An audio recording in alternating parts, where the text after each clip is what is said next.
Kita kembali di interupsi pemirsa. Sylvester belum dieksekusi, Kejagung digugat. Bung Ade, ya. Tadi Anda membela sahabat Anda. Sebentar. Silakan. Kalau tadi semangatnya luar biasa di sahabatnya Sylvester ini ya, berkaitan dengan pasal 197 KUHP. Rupanya kawan kita ini belum baca putusan Mahkamah Konstitusi. Iya, di putusan Mahkamah Konstitusi nomor 68 nih, saya ingatkan, PUU tahun 2013. Pasal 197 yang abang-abang sebutkan tadi itu inkonstitusional. Jadi sudah tidak konstitusional lagi.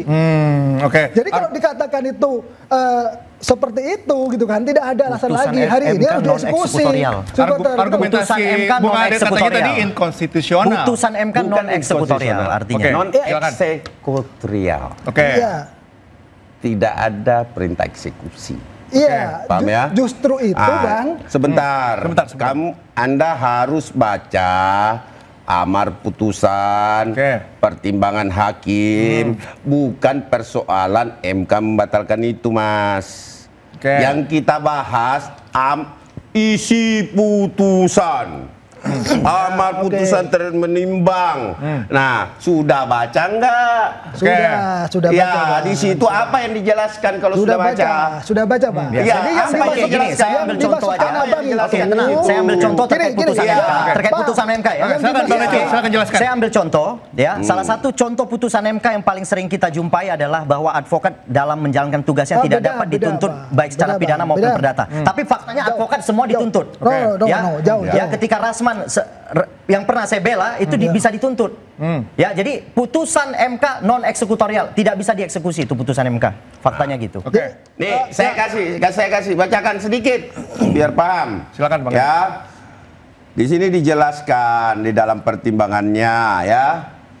Pasal 3311 ayat 1 juga bukan merupakan pasal yang disebut secara khusus dalam pasal 21 ayat 4 A dan B KUHP, maka syarat objektif untuk melakukan penahanan tidak terpenuhi. Oleh karenanya, langsung poinnya, Bung Ade. Ya, ini amar.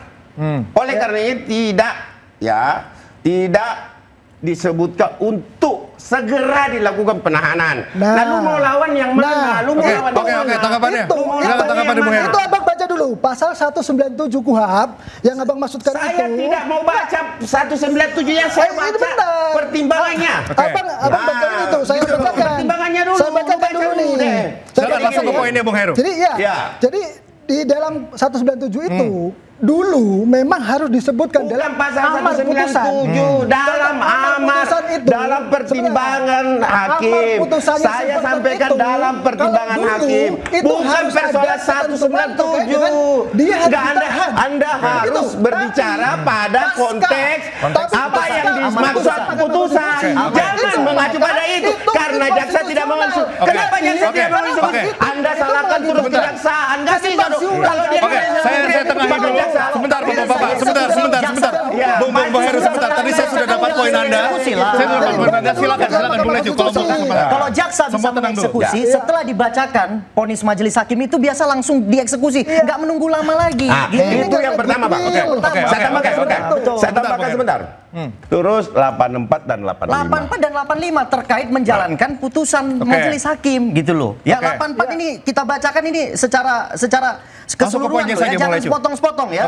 Oke. Saya baca ayat 1. Kewenangan menjalankan pidana hapus karena daluarsa. Yang kedua, tenggang daluarsa mengenai pelanggaran lamanya 2 tahun, mengenai kejahatan yang dilakukan dengan sarana percetakan itu kayak pemalsuan.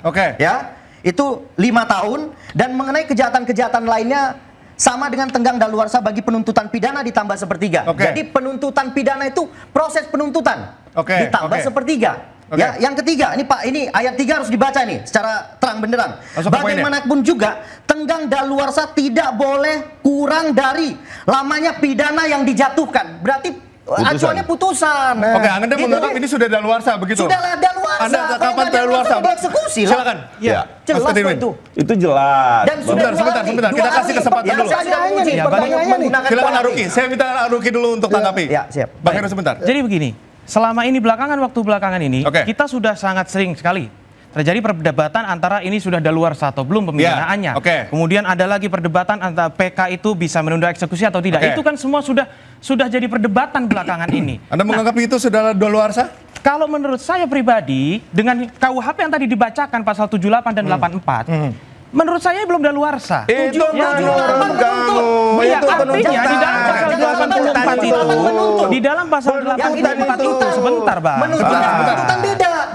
Sebentar, masuk ke poinnya saja. Artinya kan gini, kita sama-sama punya KUHP yang sama ya. Di dalam pasal 84 itu. Dan jelas ya, 30 delik absolut. Kita tahu itu. Masyarakat berhak untuk mendapatkan kepastian, keadilan. Itu kan hak kita. Nah, terus ada yang saya sampaikan kepada saudara Ruki sebagai orang yang memprapitkan kejaksaan, ya, kalau ada nggak contoh yang tidak dieksekusi dikarenakan ada penunda eksekusi? Sekarang begini. Saya tanya dulu, ada nggak? Saya kasih, ya. Pertama, ya, Freddy Budiman, ya, Freeze Travel, ya. Di Parigi Moiteng ada Eka Pongtoh, ya. Nah, itu ada 4. Ada 4 contoh yang saya sampaikan bahwa ditundanya eksekusi dikarenakan pertimbangan PK. Ada kehati-hatian, Bang, ya.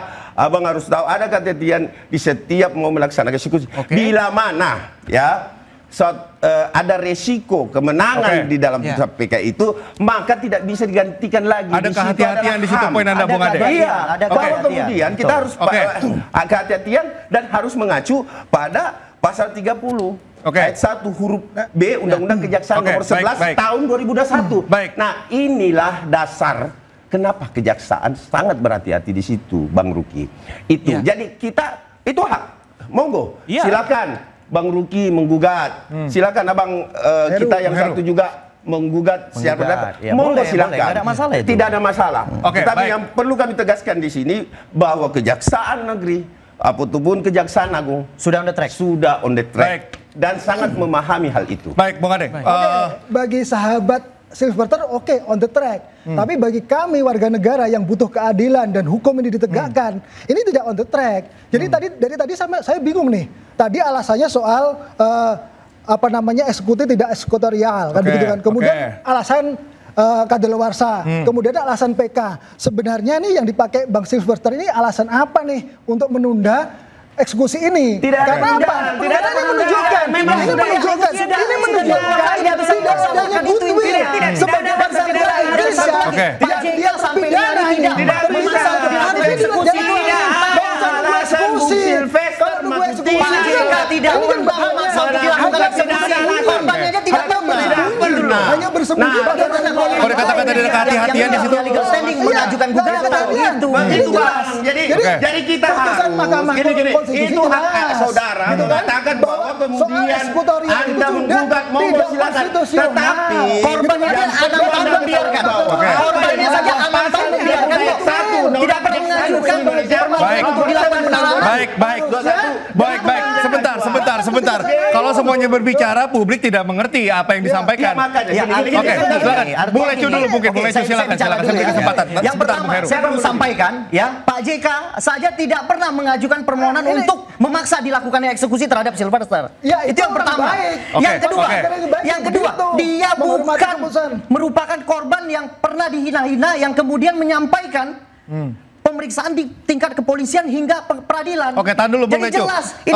Jelas. Baik, Bung Edwin. Pak JK saja yang selaku ininya dalam kasus ini tidak menyuruh untuk menindaklanjuti. Seperti apa tanggapan Anda? Loh, sekarang begini, kalau kita bicara penegakan hukum, masyarakat dalam mengontrol dan mengawasi, ya artinya memang ketika kita merasa ada proses yang tidak berjalan sebagaimana mestinya, kita berhak mengekspresikan segala bentuk kekecewaan itu dengan masing-masing cara. Cara yang pertama, cara yang kami ambil adalah ada mengajukan gugatan pra-peradilan. Dengan cara itulah nanti kami akan mendapatkan jawaban secara formil dari Kejaksaan Negeri Jakarta Selatan. Selaku yang dibebankan kewajiban sebagai jaksa eksekutor. Jadi apapun perdebatan di luar sana, ayo dong jawab. Sehingga tidak ada asumsi-asumsi yang nantinya akan makin melebar. Itu kan fungsinya kita menggugat dan itu memang hak yang diakomodir oleh negara dan perundang-undangan. Jadi saya rasa ini bukan masalah Pak JK. Artinya apa? Kami selaku masyarakat ingin ini bentuk daripada pengontrolan kami juga kepada kejaksaan. Oke, pembahasan pasti akan kita lanjutkan. Semakin menarik dan pemirsa tetaplah bersama kami di Interupsi.